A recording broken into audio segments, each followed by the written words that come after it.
সুপ্রিয় দর্শক, আসসালামু আলাইকুম। মিডিয়া ট্রায়ালের কথা শোনা যাচ্ছে। নির্বাচন যত ঘনিয়ে আসছে, মিডিয়া ট্রায়াল শুরু হয়েছে। নির্দোষকে দোষী হিসেবে প্রচার করা, প্রকাশ করা, কিংবা ছোট সংবাদকে বড় করে প্রকাশ করা, একটি নির্দিষ্ট দলের বিরুদ্ধে ষড়যন্ত্র করা এবং তার পেছনে অসৎ উদ্দেশ্য থাকা, এবং অনেক ক্ষেত্রেই প্রলোভনের আশায় অনেক মিথ্যাকে সত্য করা কিংবা অনেক সত্যকে গোপন করে যাওয়া, এগুলি হচ্ছে মিডিয়া ট্রায়াল।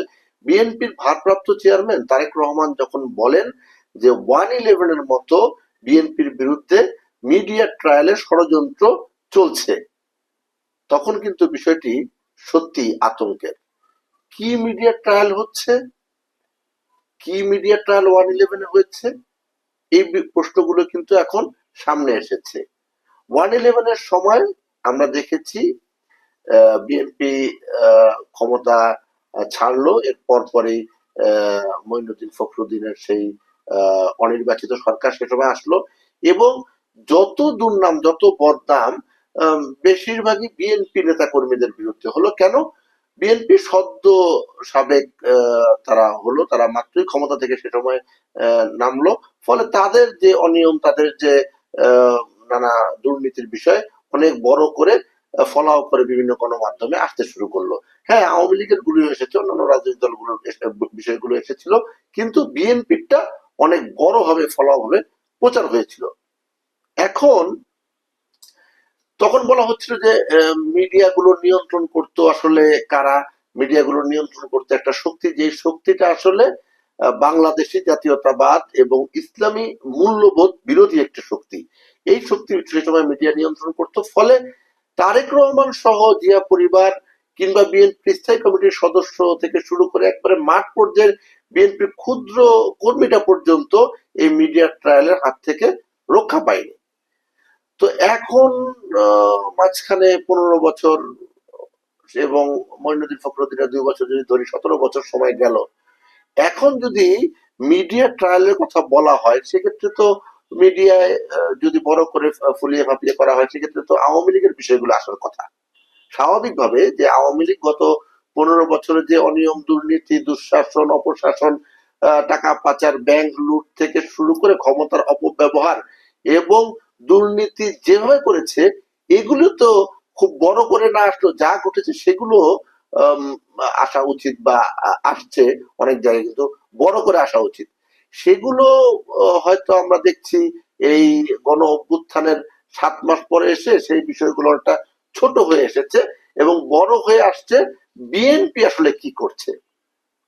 সারা বাংলাদেশে বিএনপির নেতা কর্মীরা বিভিন্ন জায়গায় নানা ধরনের অনিয়ম, নানা ধরনের অপকর্মের সঙ্গে যুক্ত বলে প্রচার হচ্ছে। হ্যাঁ, একেবারে বিএনপির মাঠ পর্যায়ের নেতা কর্মীরা সবাই যে একেবারে দুধে দেওয়া তুলসী পাতা, তা তো না। আছে একটা অংশ তো অনিয়মের সঙ্গে, দুর্নীতির সঙ্গে করছে, এবং সাবেক যে সরকার, আওয়ামী লীগ সরকারের সুবিধাভোগী লোকজনকে তারা সহায়তা করছে এবং ভাগযোগ করে তারা অনিয়মের সঙ্গে যুক্ত। কিন্তু এর পার্সেন্টেজটা কত? অর্থাৎ সারা বাংলাদেশে যদি আমরা 1 লাখ লোকের ফিরিস্তি নেই, 1 লাখ লোকের মধ্যে, 1 লাখ নেতাকর্মীর মধ্যে কতজন নেতাকর্মী অনিয়ম করছে, কতজন নেতাকর্মী দুর্নীতি করছে, কতজন নেতাকর্মী দখলবাজির সঙ্গে যুক্ত, তার চাঁদাবাজির সঙ্গে যুক্ত। এর আগেও আমি বলার চেষ্টা করেছিলাম বিষয়টা। এটা যদি হিসাবে আনা হয়, দেখা যাবে যে শতকরা 1-2% লোক বা তারও কম সংখ্যক লোক এই অনিয়মের সঙ্গে যুক্ত। কিন্তু ওই যে 1-2 ভাগ লোক যারা যুক্ত, এদেরকে কিন্তু বিএনপির পক্ষ থেকে তাৎক্ষণিক ব্যবস্থা নেওয়া হচ্ছে, তাদেরকে দল থেকে বহিষ্কার করা হচ্ছে।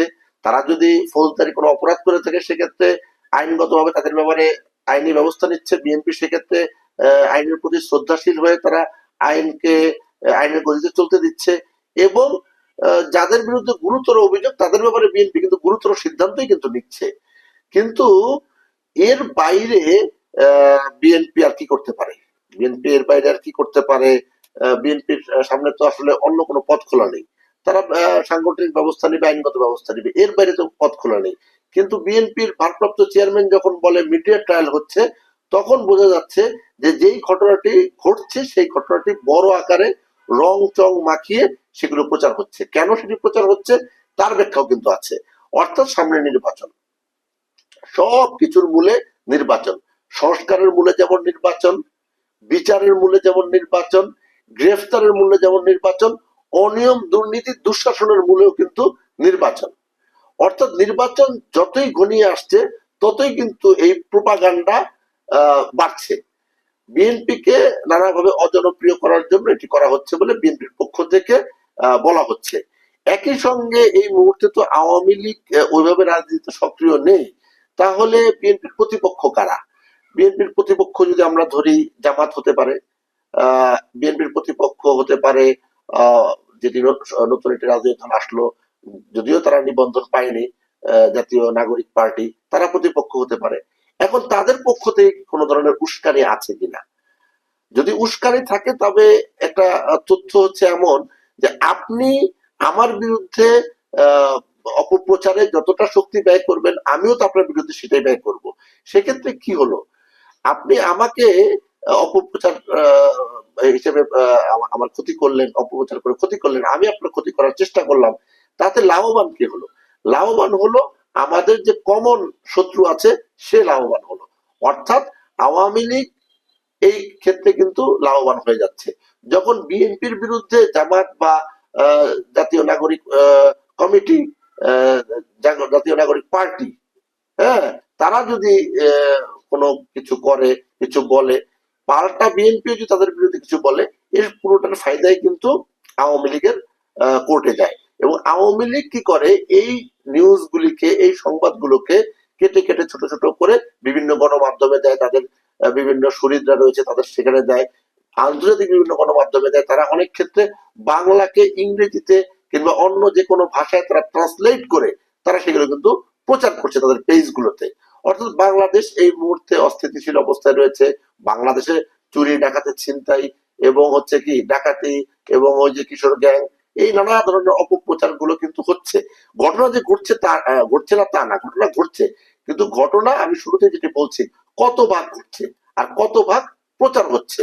কেন প্রচার হচ্ছে না, নেপথ্যের কারণটা কি? নেপথ্যের কারণটা হলো গণমাধ্যম। গণমাধ্যমে নিয়ন্ত্রণটা আসলে কাদের হাতে? গণমাধ্যমের নিয়ন্ত্রণটা বিগত 15-17 বছর যাদের হাতে ছিল, এখনো গণমাধ্যমের নিয়ন্ত্রণ তাদের হাতে। গণমাধ্যমের মালিক যারা ছিল তারাই আছে, গণমাধ্যমের কর্তা ব্যক্তি যারা ছিল তারাই আছে। হয়তো কিছু কিছু জায়গায় একটু সামান্য রদ বদল হয়েছে, কিন্তু সিদ্ধান্তের ক্ষেত্রে কিন্তু কোনো পরিবর্তন আসেনি।